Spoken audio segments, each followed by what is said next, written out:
Да, имаме една сериозна тема која што Димитар ќе се потруди да ни ја донесе на најубав можен начин. Повторно ве предупредуваме да се поведе сметка за најмладите кои се на интернет. Зошто? Ева, приказната следува. Добро утро. Добро утро вам, Јована и Александра, и на гледачите ќе ви посакам од пред првата детска амбасада Меѓашим. Локацијата не случајно е токму тука, затоа што ќе зборуваме повторно со најмалите, но воедно и оние кои најмалце се безбедни, а тоа се децата. Во изминатиот период повторно се актуализираше оној неславен лик Момо кој се појавува на YouTube и YouTube Kids. За тоа кој е Момо, да ги запознаеме сите оние кои не знаат, бидејќи така вели анкетата која ја спроведовме во текот на вчерашниот ден по улиците во Скопје, колку е опасен овој виртуелен лик и како тој навистина влие врз децата, ќе погледнеме во оној прилог кој го подготвивме, а одговорите зошто виртуелните ликови општо се опасни по децата, како да превенираат родителите и да контролираат што гледаат нивните најмили, нивните најсакани на интернет и како може да се придонесе за здрав развој на децата, ќе ги побараме одговорите од психологот при првата детска амбасада Меѓаши, Јана Зенговска. А најпрвен ќе го погледнеме прилогот токму за тоа кој е Момо и колку навистина тој е опасен. Родители, бидете внимателни со видеата на YouTube кои ги гледаат вашите деца. Е само една од пораките кои последниот период се појавува од загрижени родители на разни интернет форуми, откако повторно цртаниот лик Момо завладеа со интернет просторот. Светските медиуми исто така предупредуваат на нов интернет опасен предизвик кој им се појавува на децата на средина од цртани кои ги гледаат на YouTube. Опасниот цртан лик Момо всушност представува застрашувач жена со испакнати очи, со чудна насмевка и долга црна коса. Измислениот лик на децата преку видео или сервис за допишување ги наговара на предизвик кој кулминира со тоа децата да мора сами да си наштетат или да си го одземат животот, јавуваат странските медиуми. Доколку тоа не го направат, Момо се заканува дека ќе фрли клетва на нив. Постојат и тврдења дека Момо се појавува во цртаните како Пепа прасето. За појаснување, во овие цртани филмови во кои се појавува опасниот цртан лик кој ги тера децата на разни предизвици кои се опасни за нивниот живот, всушност не се оригиналните цртани филмови. Се работи за познати цртани филмови како Пепа прасето, но преработени од хакери кои го вметнуваат ликот на Момо во нив. Американската полиција и бројни училишта почнале да ги предупредуваат родителите да следат што гледаат нивните деца на интернет каналите и да им објаснуваат доколку им се појави Момо, не треба да прават што ќе им каже. Имало случај кога Момо ги тера децата да го вклучат електричниот шпоред и за тоа да не им кажуваат на родителите. При тоа им се заканува доколку не ја извршат задачата која ќе им ја даде, ќе им наштети како на нив, така и на нивните родители и блиски личности. Во светот се забележани случаи кога деца наседнуваат на задачите на опасниот лик Момо. Во Македонија, за среќа, досега не е детектиран ниту еден случај кој подлегнал под опасните наредби кои ги дава Момо. Многумина од граѓаните кои ги прашавме дали воопшто слушнале за ликот на Момо, само кратко одговорија не. Не сум слушал. Дома сум поише кај телевизорите, ама не сум слушал за таа. Не сум слушнал. Дали знаете дека може да има опасни содржини во некој цртан? Па веројатно, не знам. Не гледам цртани, немам мали деца. Не знам, не сум запознаена. Не во слушното, пошто децата не ми се на таа возраст и не гледам цртани филмови и тие работи. Дали сте слушнале за опасниот лик Момо кој се појавува во Пепа цртаните и во останати? Не сме слушнали, не. Па да бидам искрен, не сум информирана за тоа до сега. Никогаш не си слушнал? Не, до сега не знам тоа, имаше нели едно руско шискочи, ама мислам дека тоа веќе го нема. Ако не се лажам, може се лажам. Но имаше и такви, кои ја знаат вистината за мистериозниот опасен лик Момо. Сум слушнала, само не знам точно. Децата сум ги чула дека као некоја опасна игра. Така? Да. Па и од телевизија имаше нешто. Да, сум слушнала. Точно не знам што е, но знам дека нешто опасна игра за деца. Да. Да. Што сте слушнали? Па не, сум видела на YouTube Што знае? дека е многу опасно за децата. Дека има и самоубиства. Тоа сум слушнала. Дали превенирате вашите најблиски да не? запознаени се. Да, запознаени се децата.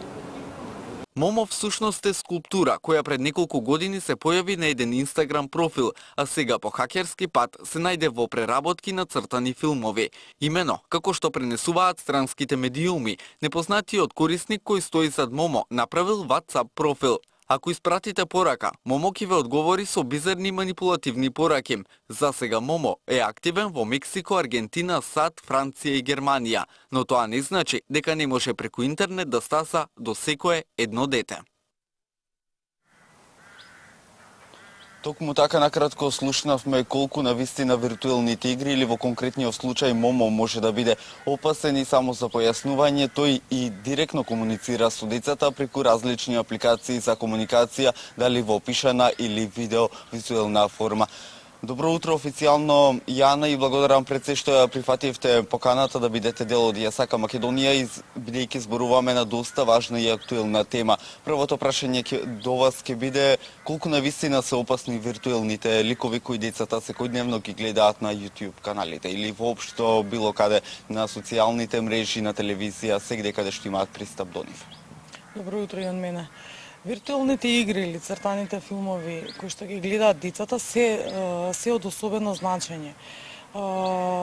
Со играта Момо, за која што е тема на оваа утринска емисија, најчесто се засегнати помладата популација, поточно децата од предучилишна возраст или училишна возраст некаде до 4-то одделение или до 10 години.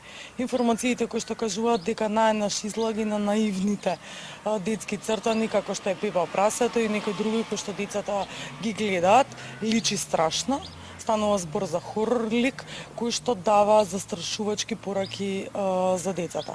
Кога некој дете си гледа својот омилен цртан и најнаш излага хорор лик, како што е ликот на Момо, се јавува чувство на страст, се јавува чувство на вознемиреност, на возбуда, можно е да имаат децата ноќни кошмари, да се јави ноќно уринирање и да се развијат најразлични нереални стравови кои што понатака влијаат врз растот и развојот на децата. Многу често се случува децата кои што се на училишна возраст, зборувам за тие од 1 до 4 одделение, да разговараат за овие ликови на училишта и да се јавуваат повторно овие нереални стравови, меѓутоа со цел да не им се ускрати можноста да гледаат цртани на YouTube или да играат некои видеоигри, истото да не го кажат на своите родители. Родителите треба да бидат внимателни на тој начин што на YouTube каналите и да ги блокираш одредени програми, тие повторно се јавуваат, би било добро да им снимат одредени цртани и на таков начин да им пуштат со строго ограничено време, колку време може да посетуваат на интернет, а додека кај училишните деца да заприметуваат било каква промена. Дали детето наеднаш почнува да му е страв да иде во тоалет, постојано да се приближува до родителите, често да доаѓа во кревет, да се јавуваат некакви психосоматски реакции како болки во стомакот, алергиски реакции кои што претходно не биле, проблеми со кожата и така натаму. И тоа се знаци дека можеби детето видело одреден страшен лик. Сметам дека и на училиште треба отворено да се зборува за тоа што децата споделуваат меѓу себе и да им се објаснат тие ликови дека се нереални, што всушност значат и да се ограничат. Целта на овие ликови е да се предизвика страв. Целта на овие ликови е да се предизвика и чувство на една еуфорија и возбуда која што се јавува кај децата. Пораките кои што им се пишуваат до сега немам искуство, меѓутоа претпоставувам дека тие се со нека насилна содржина, заканувачка содржина, каде што децата не можат да направат граница меѓу реалноста и тоа што навистина е, да се плашат и да ги затворат. Може да се јават одредена проблем со дружење во социјалниот живот и така и така натаму. Значи воопшто не се наивни. Ако тргнете дека и ние како возрастни доколку прочитаме некаква содржина, можеме да се уплашиме и да се јават одредени стравови кај нас. Истото се случува и кај децата. Може за нас е наивен, може за нас не е страшен тој лик и не дава ништо, меѓутоа тоа што родителите треба да направат е да го уважат стравот на детето, дека му е страв, дека се плаши и да изнајдат најразлични механизми и отворено да зборат со тоа дека што всушност значи тој лик, какви чувства му предизвикува, да го забранат гледањето на интернет, на телевизија многу поретко може да се случат затоа што е полесно да се контролира содржината која што и да се интервенира. Ако гледаат на таблет или на мобилен телефон, вие многу тешко можете да видите што всушност детето гледа и да коригирате. Активното вклучување, повторно ќе кажам, на родителот е многу значено. Ако веќе сакаат да гледаат YouTube, нека го гледаат на телевизор, за да можат да контролираат и да гледаат луѓето, родителите. Повеќе од 30 минути дневно гледање не е добро за оптималниот психолошки здрав раст и развој на децата, затоа што не влијае само на психолошкото здравје, туку влијае и на физичкото здравје, целокупното зрачење, изложеност на такви материјали. Барем според оние официјални информации кои барем можеме да ги најдеме како на социјалните мрежи, така и на интернет, бидејќи реално нели сите информации ги пребаруваме барем во ова современо општество токму од таму.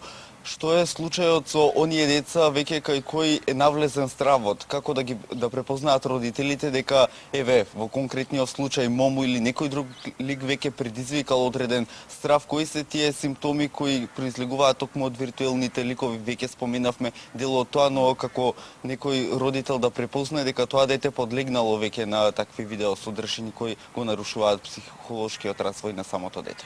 Прво, родителот ќе следи колку време детето му гледа на интернет. Второ, ќе следи, секој родител си го знае своето дете и најмалите промени може да ги забележи. Ако забележи дека одредени физички симптоми нема органска основа за истото, предпоставуваме дека се од психолошка основа. Ако се јави таков нереален страв наеднаш, а детето си функционирало на друг начин, еден од знаците дека можеби е дел од виртуелните игри. Со меѓусебна доверба, со полека, со трпеливо, распрашување на детето што се случува, што гледа, што му е значајно на детето. Доколку родителите видат дека тој страв на вистина го обзема целокупното функционирање. Јас советувам да се консултираат со психолог или со психотерапевт за да може да се надмине. Не е наивно вкоренетениот страв кој што ќе се јави ке детето, понатака се рефлектира. И тој мора да се најде начин да се канализира, да се преработи, да се уважи за детето да може да го надмине и понатака да функционира. Овие рани стравови кои што се јавуваат доколку не се рачистат, понатака предизвикуваат други проблеми во оптималното психолошко функционирање. Значи не е наивно, родителите можат да интервенираат на таков начин што ќе бидат тука за детето. Што јасно ќе кажуваат што не им се допаѓа. Јасно ќе кажуваат зошто не им дозволуваат да играат такви игрици, зошто времето е ограничено на 30 минути, дека тој лик е грд, дека е страшен, дека и на нив дури како возрастни им е страшно, за да му кажат на детето и да му дадат дозвола дека може слободно да каже и дека е во ред да се плаши, бидејќи на вистина е застрашувачки. Децата во позадината се плашат од одговорот на родителот и да не бидат казнети, да не го разочарат, особено ако ветеле дека нема да гледаат. И затоа е важно родителот да има трпение и разбирање и покрај тоа што сгрешил и да гледала од да речеме одредени видеоигри кои што се договориле тоа да не го направат, да му даде поддршка и разбирање и да направат некој друг заеднички договор. Само следење и взаемно действување. Уште едно прашање пред да го заокружиме начелно разговорот. Дали родителите понекогаш треба да ги стават децата на тест? Еве, од ваш стручен аспект да ни дадете образложени и одговор, дали треба да им кажат забрането, ама намерно да ги оставаат телефоните достапни, YouTube каналите достапни, да видат дали децата на вистина позитивно одговораат на сето она кое ќе го наметнат условно родителите пред се за нивна заштита и нивно добро, или сепак тоа е лош психолошки трик, бидејќи многу од родителите нели условно играат на таквата карта мамка за своето дете да видат дали навистина го слуша или не? Па зависи од возраста на детето. Знаете, тоа е малци манипулативно. Ворите, вие не можете вие не можете постојано да ги криете телефоните и лаптопот. Тоа се случува кога детето е мало, да не му бидат достапни со цел да се надмине полесно периодот. Меѓутоа, во зависност од возраста на детето. Понатака, значи детето може да има и свој телефон. Може има 10-11 години, има свој телефон. Работата е ние да ги научиме децата како да ги контролираат тие содржини и да се придржуваат кон договореното. Нормално е да стојат телефоните на маса и ако сме се договориле дека не треба да заеднички сме направиле договор, тоа не е условување. Знаете, некојаш родителите мислат дека е договор е тоа што јас сум го кажал. А од друга страна детето само ни клима со главата и вика да ворите, ќе го направам тоа, меѓутоа не го обработило и во себе си вели важи кога мама и тато нема да бидат тука, малце ќе дзирна. Значи, меѓусебната доверба се гради. Првенствено се гради на таков начин за да децата имаат слобода. Ние децата треба да ги научиме да бидат слободни, да функционираат во овој свет и тоа што сме им го кажале како поука, како родители, како совет, да го применуваат доколку е релевантно за нив и на меѓусебен договор.